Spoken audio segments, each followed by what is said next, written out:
Hello বন্ধুরা, কেমন আছো সবাই? গত ভিডিওতে আমরা দেখেছি লম্বা চুলের রাজকন্যা রূপাঞ্জলকে এক ডাইনি তার স্বার্থে 18 বছর বন্দি করে রাখে। এরপর এক সাধারণ চোর কোনোরকম রাজকন্যাকে উদ্ধার করে রাজমহলে পৌঁছে দেয়। তারপর কি হয় সেই গল্পই এই মুভিতে দেখানো হবে। এর আগের মুভি যারা এখনো দেখোনি আমার চ্যানেল থেকে অবশ্যই দেখে আসবে, না হলে এই মুভির গল্প বুঝতে অসুবিধা হবে। একটা কথা জানিয়ে দিই, এই মুভিতে দেখানো সব ঘটনাই কাল্পনিক, তাই কেউ বাস্তব মনে করে বিভ্রান্ত হবেন না। আগের মুভি যেখানে শেষ হয়েছে তার ঠিক 6 মাস পর থেকে এই মুভির গল্প শুরু হয়। এখানে দেখা যায় ফ্লিন রাইডার ও রূপাঞ্জলকে সিপাহীরা তাড়া করছে।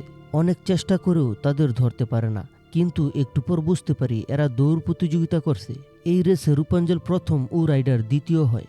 এরপর দেখা যায় রাইডার ও রূপাঞ্জল তাদের রাজ্যের শেষ সীমানায় যায়। সেখানে এক দেয়ালের উপর উঠে প্রাকৃতিক সৌন্দর্য উপভোগ করে। এখানে রূপাঞ্জল জানায়, আমার জীবনে এই প্রথম এমন সুন্দর দৃশ্য দেখছি। এরপর সবাই আবারও রাজ্যে চলে আসে। এখানে রূপাঞ্জল সবার সাথে খুব ভালো ব্যবহার করে, কারণ কিছুদিন পর তাকেই এই রাজ্যের সমস্ত দায়িত্ব নিতে হবে। এরপর মহারাজ সেখানে এসে জানায়, তুমি রাজকুমারী হওয়ার পর নিজের ও পরিবারের পাশাপাশি এই রাজ্যের নাগরিকদেরও খেয়াল রাখতে হবে। সেখানে রূপাঞ্জল বলে, আমি পুরোপুরি চেষ্টা করছি এই দায়িত্ব নেওয়ার যোগ্য হয়ে উঠতে। অন্যদিকে রাইডার সবার সাথে প্র্যাকটিস করছে রূপাঞ্জলকে কিভাবে প্রপোজ করবে। এখানে সে ডায়মন্ডের আংটি দিয়ে প্রপোজ করতে চায়। সিন চেঞ্জ হয়, দেখা যায় কোন দিন রাজকুমারী ঘোষণা হবে তার পোস্টার ছাপানো হচ্ছে। তখন একটি গোয়েন্দা ইঁদুর এই পোস্টার নিয়ে লেরিকানের হাতে দেয়। তারা অনুষ্ঠানের দিন ঝামেলা সৃষ্টি করার চক্রান্ত করছে। অন্যদিকে রূপাঞ্জলকে স্বাগত জানাতে দেশ বিদেশ থেকে মানুষ আসছে। এখানে রূপাঞ্জল তাদের সাথে একদম বাচ্চাদের মতো আচরণ করে, আর মহারাজ ও মহারানী তাকে বুঝাতে চায়, কিন্তু সে বাচ্চাদের মতোই করে। এখানে তাকে একজন অপমান করে, কারণ সে রাজকন্যা হয়েও তার পায়ে জুতা ছিল না। এটা দেখে মহারানী তাকে সান্ত্বনা দেয়, সেও এর জন্য তাদের কাছে সরি বলে। এরপর দেখা যায় রূপাঞ্জল মন খারাপ করে বসে আছে। এমন সময় রাইডার সেখানে আসে। তখন রূপাঞ্জল বলে, আমার কাছে কিছুই ঠিক মনে হচ্ছে না। কিন্তু সে বলে, কই, সবই তো ঠিক আছে, তোমার পরিবার, বিশাল মহল, অনেক বন্ধু, আরো কত কি। এরপর তারা ঘনিষ্ঠ হতে গেলে এক দাসী এসে নিয়ে যায়। সিন চেঞ্জ হয়, দেখা যায় রূপাঞ্জল প্রাসাদ থেকে বের হয়েছে সাধারণ মানুষের সাথে সাক্ষাতের জন্য। তাকে দেখি সবাই অনেক খুশি। যখন রূপাঞ্জলের সাথে হাত মেলাতে চায় সিপাহীরা এতে বাধা দেয়। এসব দেখে রূপাঞ্জলের একদমই ভালো লাগে না। সিন চেঞ্জ হয়, দেখা যায় রূপাঞ্জল মন খারাপ করে বসে আছে। এটা দেখে তার একমাত্র বান্ধবী ক্যাসেন্দ্রা জানায়, তোমার কি হয়েছে, মন খারাপ কেন? তখন রূপাঞ্জল সব ঘটনা খুলে বলে, সে জানায়, আমি চাই একা বাহিরে যেতে, যেন আসল সৌন্দর্য দেখতে পারি। এটা শুনে ক্যাসেন্দ্রা জানায়, একমাত্র আমিই পারবো তোমাকে আসল সৌন্দর্য দেখাতে, যেটা কেউ জানবে না। রূপাঞ্জল বলে, তুমি বলতে চাচ্ছ আমরা লুকিয়ে প্রাসাদের বাইরে যাই? সে জানায়, একমাত্র এভাবেই সম্ভব, যেখানে সিপাহীরা থাকবে না। সিন চেঞ্জ হয়, দেখা যায় অতিথিদের সাথে নিয়ে ভোজন বিলাসের আয়োজন করা হয়েছে। এখানে রাইডার সবার সামনে রূপাঞ্জলকে হীরের আংটি দিয়ে প্রপোজ করে। তখন রূপাঞ্জল খুবই খুশি ছিল। এরপর সে বলে, আমি বাকি জীবনটা তোমাকে সাথে নিয়ে এখানেই কাটিয়ে দিতে চাই। এটা শুনে রূপাঞ্জল ঘাবড়ে যায়, কারণ সে এই মহলে একদমই থাকতে চায় না। সে চায় সাধারণ মানুষের মতো দুনিয়া ঘুরে দেখতে। তখন প্রপোজের কোনো উত্তর না দিয়েই সেখান থেকে চলে যায়। সিন চেঞ্জ হয়, দেখা যায় রূপাঞ্জল খুবই উদাস, কারণ তার মনে হয় রাইডার খুবই রাগ করেছে। এরপর ক্যাসেন্দ্রা ও রূপাঞ্জল প্রয়োজনীয় সবকিছু নিয়ে তৈরি হয় লুকিয়ে বাহিরে যাওয়ার জন্য।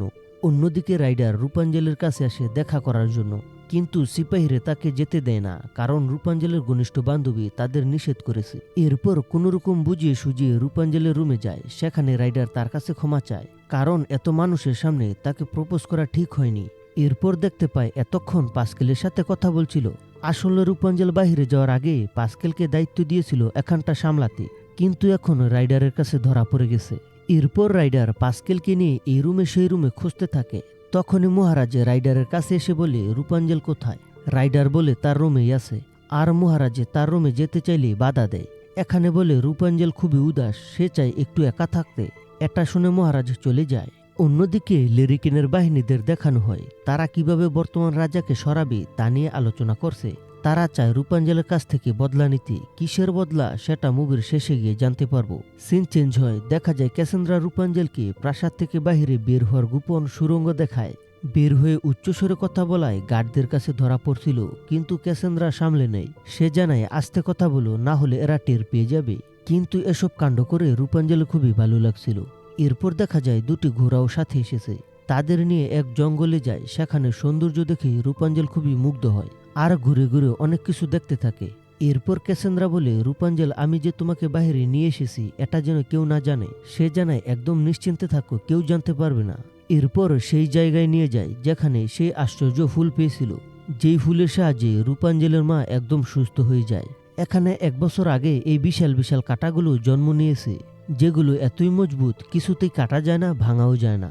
এখানে ক্যাসেন্দ্রা তলোয়ার চালিয়ে কাটতে চায়, কিন্তু দেখা যায় তলোয়ারই ভেঙে গেছে। এরপর রূপাঞ্জলের একটু ছোঁয়াতেই সেখানে বিশাল বিস্ফোরণ হয়ে তাদের সিটকে দূরে ফেলে। আর দেখা যায় রূপাঞ্জলের একটু চুল সোনালী বর্ণের হয়ে গেছে। এখানে সেই কাঁটাগুলো বাড়তেছিল, তারা যেদিকে যায় সেদিকে আসতে থাকে।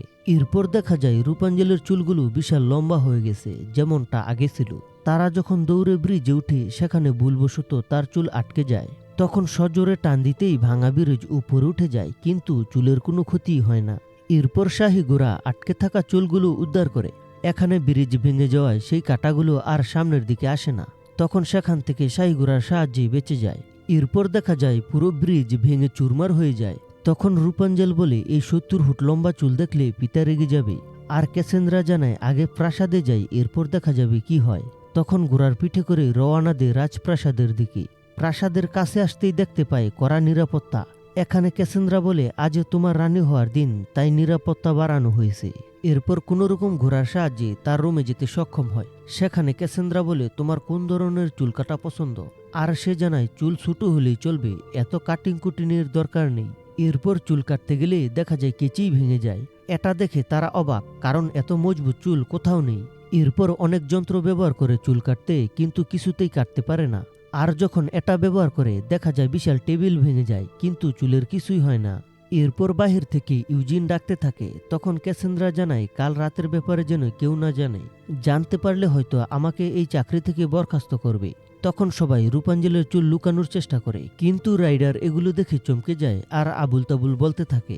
চুল আবারও কিভাবে বড় হয়ে গেল সেটা জানতে চাইলে তারা নানা রকম কথা বলে কাটিয়ে দেয়। এরপর তার আম্মু এসে বলে, তোমার পিতা অপেক্ষা করছে, তোমার সাথে জরুরি কথা আছে। আর রূপাঞ্জল তার সাথে দেখা করে। তখন মহারাজ জানায়, তোমাকে এই রাজ্যের সর্বোচ্চ নিরাপত্তা প্রদান করতে হবে। কিছুদিন আগেও অনেক চোর হামলা করেছিল, আমাদের সাহসিকতা ও দূরদর্শিতায় তাদের বন্দী করেছি। এরপর রূপাঞ্জল বলে, আমি সাধ্যমতো চেষ্টা করব। এই বলে সেখান থেকে চলে যায়। অন্যদিকে ক্যাসেন্দ্রা রূপাঞ্জলের জন্য নতুন ড্রেস তৈরি করায় ব্যস্ত ছিল। তখন রাইডার সেখানে এসে তার চুলের বিষয় জানতে চায়, কিন্তু সেও এই বিষয়ে না বলে আবল তাবল বকে। এরপর রূপাঞ্জল তার রুমে চুল নিয়ে পেরেশান ছিল। তখন রানী সেখানে এসে 2টি নোট উপহার দেয়। একটিতে তার জীবনের সব ঘটনা বর্ণনা করা, আরেকটি খালি। রানী চায় রূপাঞ্জলের সব ভালো খারাপ দিনগুলো এই নোটে লিখে রাখবে। এগুলো উপহার পেয়ে রূপাঞ্জল খুবই খুশি হয়। এরপর সেই দিন আসে যেই দিন রূপাঞ্জল রানী হবে। আর দেখা যায় ক্যাসেন্দ্রা অনেক চেষ্টা করছে তার চুলের একটা ব্যবস্থা করতে। এরপর রূপাঞ্জল সবার মাঝে যায়। অন্যদিকে বন্দী হওয়া সবগুলো চোর পেরেশানে আছে। তখন সে বলে, লেরিকেন আমাদের অবশ্যই মুক্ত করবে। এরপর দেখা যায় ইউজিনের সাথে একজন মেয়ে দাঁড়িয়ে আছে। তখন সে এখান থেকে চলে যায় চোরদের বাঁচাতে। সেখানে গার্ডদের মেরে সবাইকে মুক্ত করে। এরপর রূপাঞ্জলকে রানী ঘোষণা করবে, এমন সময় লেরিকেন হামলা করে। সেখানে লেরিকেন জানায়, রূপাঞ্জল যখন চুরি হয়েছিল তখন মহারাজ সব গুন্ডা বদমাইশদের কারাগারে বন্দী করে, সেখানে সাধারণ চোরকেও ক্ষমা করেনি। সেই চোর আমার পিতা ছিল। তখন আমি প্রতিজ্ঞা করেছি এর বদলা নেব। এরপর সবাইকে বন্দী করে। তখন রূপাঞ্জল তার লম্বা চুল বের করে, আর এই চুল ব্যবহার করে সবার সাথে লড়াই করে। এখানে ক্যাসেন্দ্রা ও রাইডার সবাই একসাথে লড়ে। একবার ইউজিন তাদের সাথে লড়াইয়ে পেরে ওঠে না। তখন রূপাঞ্জল ইউজিনকে সেই কড়াই দেয়, আর এই কড়াই দিয়ে সবাইকে পিটায়। এরপর লড়াই শেষে সবাইকে বন্দী করে কারাগারে পাঠিয়ে দেয়। এসব দেখে রানী রূপাঞ্জলকে জড়িয়ে ধরে, আর রূপাঞ্জল মহারাজকে সব খুলে বলে। এরপর মহারাজ জানায়, আমি চাই এখন থেকে তুমি অনুমতি ছাড়া কোথাও যাবে না। অন্যদিকে ইউজিন রূপাঞ্জলের জন্য আইসক্রিম আনে। এটা দেখে সে খুবই খুশি হয়। এরপর ইউজিন বলে, আমি সাধ্যমতো তোমার পাশে থাকার চেষ্টা করব। এই বলে সেখান থেকে চলে যায়। এরপর রূপাঞ্জল জানায় আবারও শুরু হয় সেই কাহিনী। এখানে আবারও তাকে গৃহবন্দী করা হয়েছে। এই সাসপেন্সের সাথেই এই মুভি সমাপ্ত হয়। কেমন লাগলো এই মুভি? ভালো লাগলে লাইক করো, কমেন্ট করো, শেয়ার করো। এরকম নিয়মিত অ্যানিমেশন মুভির এক্সপ্লেন দেখতে চ্যানেলটি সাবস্ক্রাইব করো। দেখা হচ্ছে পরের কোনো মুভিতে। সেই পর্যন্ত ভালো থাকবেন, সুস্থ থাকবেন। ধন্যবাদ।